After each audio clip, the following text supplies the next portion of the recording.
This is my brew day. Hopefully you enjoy it. If you have any questions, just post them in the comments box and I'll reply when I can. Cheers guys. As you can see from the ingredients, today I'm going to be brewing a Pilsner.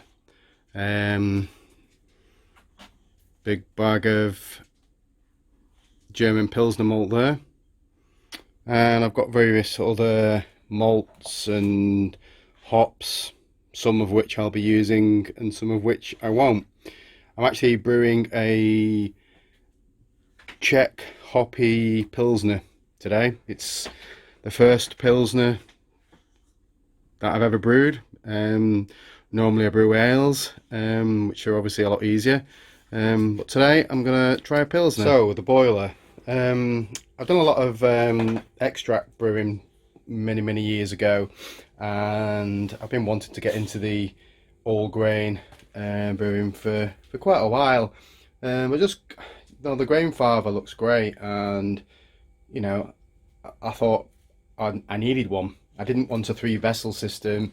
I just didn't really want to lose all the extra space I've got in the garage, and yeah, I just wanted something cheap to get myself going to see if I can actually brew one of these things. So I did a lot of research online and found this little thing on the internet. One concept. I think it was from a company called Hi-Fi Tower, and I think it's based on the old Bulldog Brewer or the Ace microbrewery or the Hopcat first gen or something like that. Anyway. It's a nice piece of kit. It comes with a recirculation pump, all the screens, which I'll show you in a second, and it's not bad. I mean, the pump's pretty useless. That broke after the first brew, but I've got this replacement one here, which I purchased off eBay for about 12 quid, something like that. So it's so yeah, it's pretty good, and I think it cost me £229. So you can see why I purchased it. So it's pretty good. So I'll just show you. So you've got the top lid. You've obviously got the sparge plate, and again you've got your grain basket. So this comes out to extend the size of the kind of the center tube. And you've got the same as the other unit, similar to this. You've got the centre stopper cap for when you put the grain in. And again, yeah, you've got the just take that out. And yeah, you've got the grain basket. It's got 2 levels as well. So that's the first level, and that's the second level. So yeah. So no, it's pretty good. It really is. Obviously, I can take that out, and you can go down there. You've got your temperature sensor, and I've not got the filter in at the moment because I've been cleaning it. But it's just a bazooka filter, which I'll be honest, isn't great. Gets blocked reasonably often. I mean, this pump's obviously better now, more powerful. But I might get a bottom screen to cover that ultimately. And you can see on the side as well, there's a graduated markings, goes up to 7 gallon, 30 litres, which again is pretty good for the price that this unit was. One thing I have noticed, or I did notice, about 2 or 3 brews ago, the temperature was boiling, but the temperature sensor on the actual unit said it was about 70 degrees, which I thought was a bit strange. And basically, as you can see down the bottom there, where you've got the temperature sensor, the probe, I had to take the unit apart at the bottom, which is really easy, really, just 4 or 5 screws I think it was, and the actual sensor had come out of that metal, you know, the metal prong in the base of the unit, so it actually wasn't recording the temperature accurately. So I just placed it back in, taped it up a bit, tested it again, and then yeah, it's now it's not accurate, but it's pretty good. I've also got a digital temperature sensor that I check this with, and it's probably a degree or maybe 2 degrees out, but you can actually calibrate the unit. It's frustrating you have to do that every time you turn it on, but again, at least I know now I can just adjust it by 2 degrees and it's pretty much spot on. Again, you've got the tap there, so obviously the end of the pump goes onto the tap there like that, and then you can adjust the flow with the ball valve, and then obviously this would be your recirculation. But all in all, it's a pretty good unit for the price. Okay, so this is what we're brewing today. This is a Czech hoppy Pilsner, about 5% ABV. We've got 5.1 kilogram of fermentables, which is 4.5 kilogram of Pilsner malt, 350 grams of Munich 2, and 250 grams of Carapils. We're also adding in 129 grams of hops, which is 40 grams of Tetanang at 60 minutes. Then we've got 28 grams of Saz at 30 minutes. We've got another 28 grams hop stand for 10 minutes, and then I'm gonna chuck in another 28 grams on day 5 to dry hop it. I do like my hoppy beers. So and then yeast, we're doing White Labs WLP 800, which is the Pilsner lager yeast. Okay, just to show you the settings of the boiler, kind of all-in-one unit. It's similar to a lot of other units, really, in the fact that you can do kind of a stepped process or stepped mash or whatever you want to call it. So what I tend to do is, so I'll do the first setting, which I've just done. So it's it's got a 25 watt element, but you can change that so it's a 100 watt increments. So I've set it to the max power. I'm going to set the temperature to 70 degrees, even though I'm only mashing in at 65. I want the water to kind of heat up because it'll reduce the temperature when I put the grains in there. And I've put 5 minutes. So basically, the unit will get up to temperature, and once it hits that 70 degrees, it'll run for 5 minutes, and then it'll switch off essentially. But what I'm going to do, I then want to mash it, run my mash for 60 minutes. So I'm going to change it to the next setting, which is there, and I'm going to set the power. I'm going to lower the power down to about 1500 watt. I'll set the time to 60 minutes, and I'll set the temperature to 65. I've already adjusted the as I think I mentioned earlier, this unit's about 2 degrees out, so I've already adjusted the unit. And for anyone who's got a similar unit, you press both the set minus and set plus together for about 3 or 4 seconds, and then it comes up with just a number which starts at 0. So if you're 2 degrees out, you increase it by 2 degrees, and then just leave it and it'll set it at that. So that's it. So that's the stage 2. So that'll stay at 65 degrees, and the heating element actually goes off once it reaches 65 degrees, and then kind of keeps coming on just to keep the temperature at that. So now I'm going to do stage 3, which is I'm going to set the power to 20 watts. The time is 10 minutes, and the temperature is going to be back up to about 70 degrees for a mash out. Okay, and that's about it really. And to start the unit going, keep your finger on the button, and off we're going. We're now heating. So I've put about 5 litres of water in, so I best get the rest in.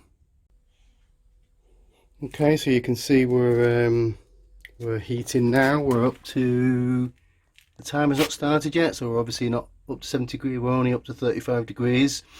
So yeah, so there's about 15 and a half litres of mash water. I've also got about 16 and a half litres of sparge water. Not got that heating yet, but I'll put that on shortly. So yeah, so I think it's time to weigh the grains. So we'll come back once we start to mash in, I guess.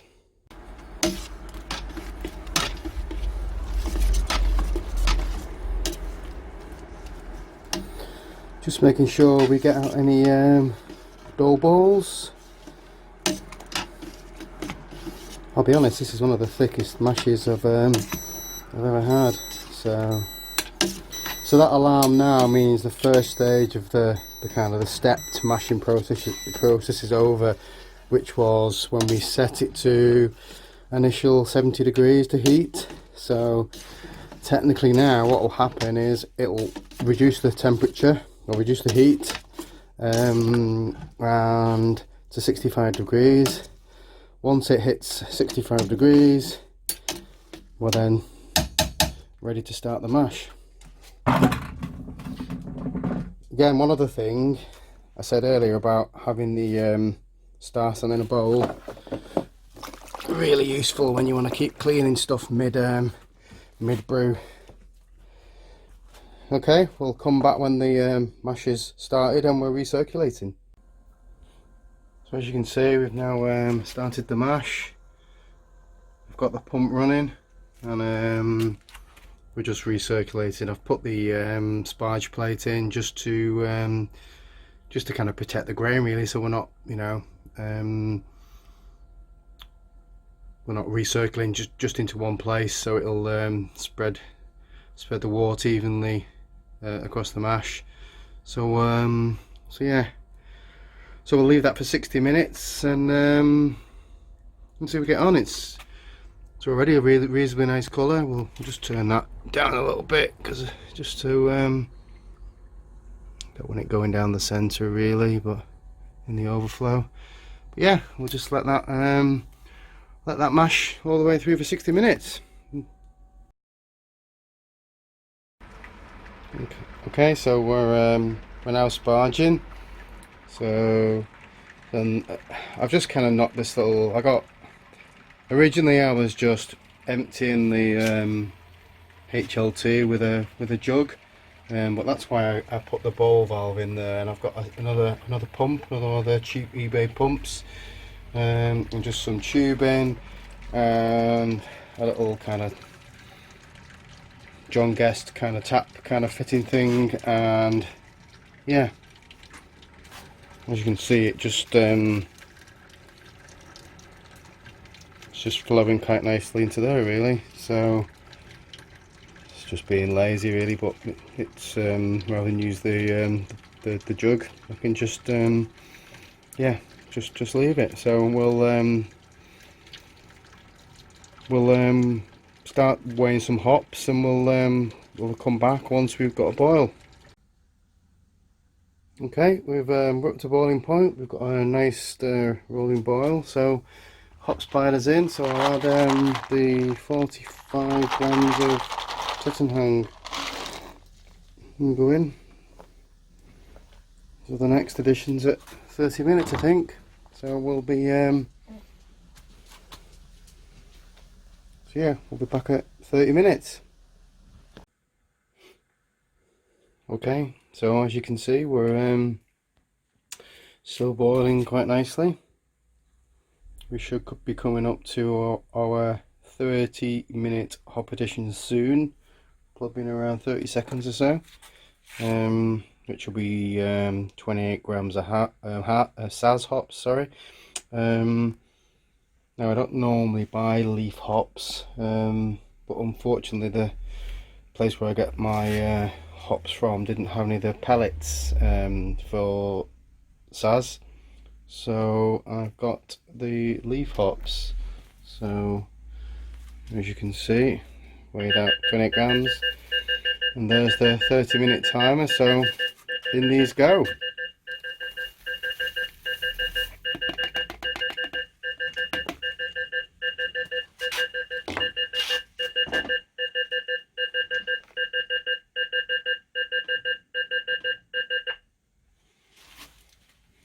Okay, so I'll give them a mix in with the spoon.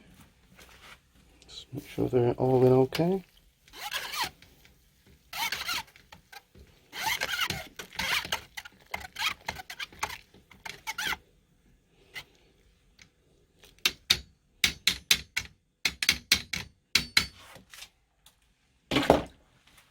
Okay, so we'll come back once the boil's finished, and then we've got another 28 grams of SARS at a hop stand, so we'll see you then. Okay, so the last hop addition's gone in, so the 28 grams of SARS, so we'll start the 10-minute timer, and then actually let's mix these in as well.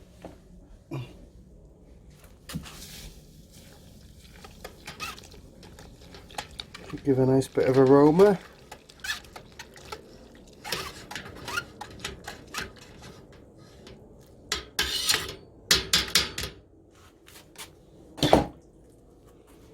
Okay, so once the 10 minutes is up, we can start chilling and test the new plate chiller. Okay, just to show you, I've kind of got this sort of balance now, but it's yeah, it's the first time using the plate chiller and I'm amazed.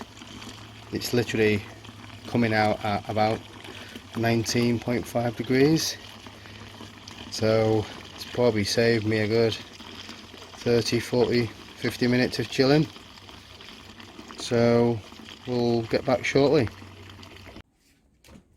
Okay, this is going to be challenging with one hand, but there's the yeast. So let's get it in.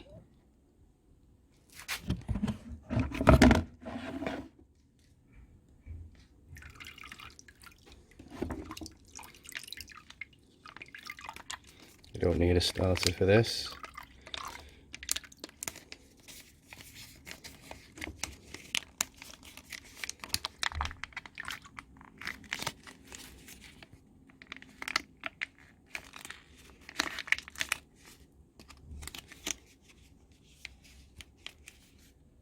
And that's it, all in. Okay, we've pitched the yeast and we're in the fermentation fridge. Currently got it's like a blow off tube. So yeah, we've set the STC to 10 degrees, so we'll check it in a couple of days. Okay, we've also took a sample before we put the yeast in, so let's just see what we're looking at for hydrometer rating. So it's definitely in the 1050 range, which is good. So let's just double check that again.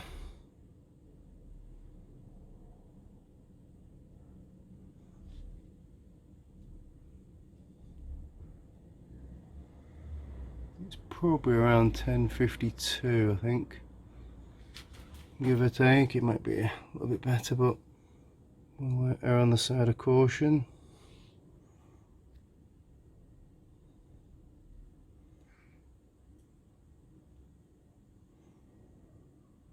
Can't seem to focus on that.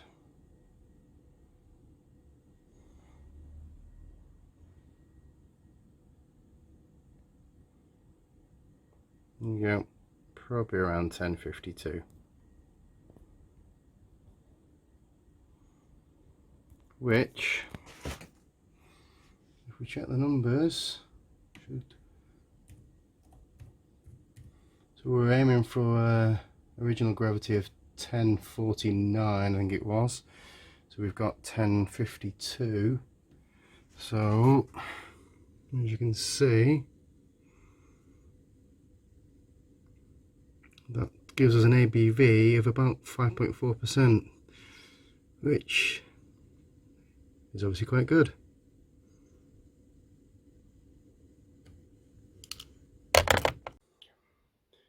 Okay, so that was my first lager brew day, and the first one I've ever filmed. That was quite challenging in itself. Can't couple of mistakes I made. I didn't put enough sparge water in, probably around 3 litres too little, I think, give or take. And I didn't put a Protafloc tablet in either. I'm not too worried about that because obviously I'm going to be lagering this beer for about 3 or 4 weeks, so maybe longer. So yeah, hopefully it'll start to do something in the next 24 hours. And yeah, hopefully see you again at the tasting. Thanks.